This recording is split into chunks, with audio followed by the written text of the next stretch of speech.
Okay, so what I'm doing is I am going to create some I call it a worm smoothie. So I got some old spinach here that, you know, we didn't eat it fast enough.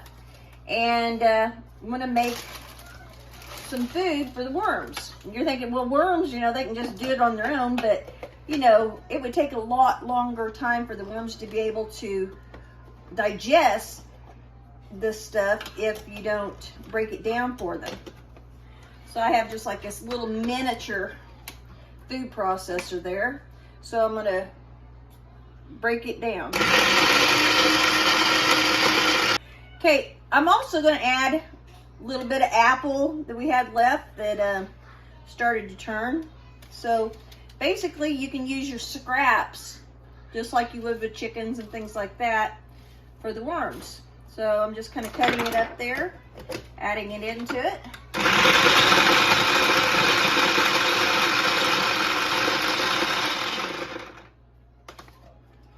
And if you look, it's really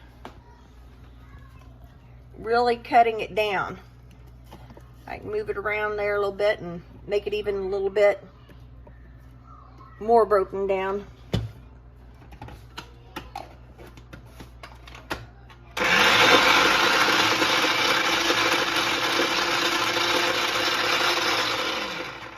Okay, so now it's time to go out and feed the worms. All right, so here at where I keep my worms, and I'm going to feed them. If you look carefully, when I take this off, you might see some of the worms. See, we got some of them right through here. We've actually got a lot of worms. Let me roll that over there. Try to trim the soil once in a while. Now these are red wigglers. These are not native to Indiana. Right. We don't have any worms around here that eat See, there's compost. A massive amount of them there. But they're at the point where they're reproducing now. They're getting larger. But I'm gonna feed them.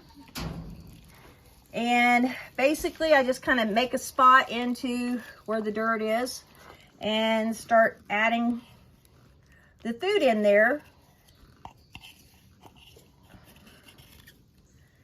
And then I just kind of cover it up again, and it kind of helps it, you know, helps the soil be moist from the food. It also lets the worms be able to go through the soil to find the food.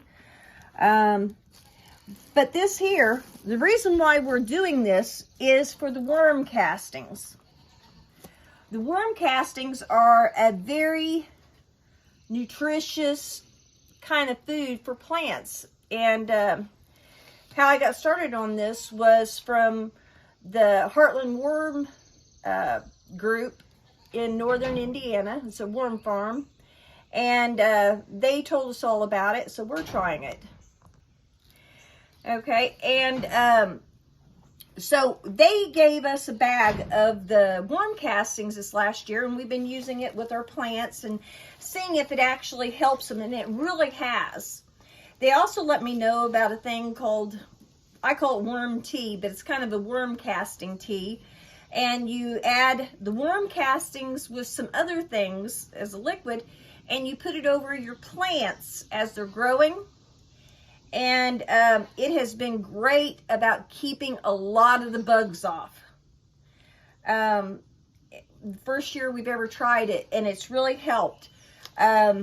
Unfortunately, I didn't make enough of it in the beginning, and some of the things I thought, oh, well, it probably wouldn't need something for the bugs, has needed it, because it seems like whatever I didn't put the worm tea on suddenly was getting bugs.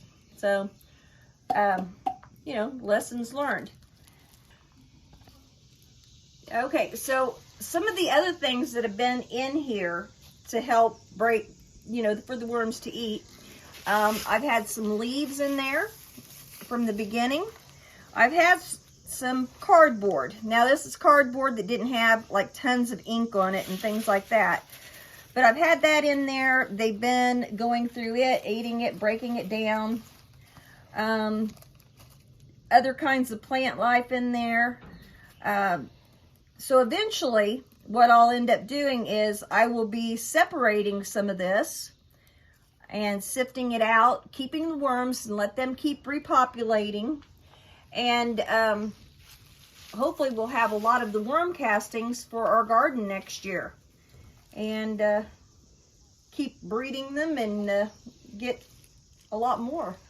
So it's kind of a different project. Never ever thought I'd be raising worms. But the benefits are pretty cool. And it really works. Thank you for watching Chamberlain Family Farms. You can contact us at chamberlainff@gmail.com.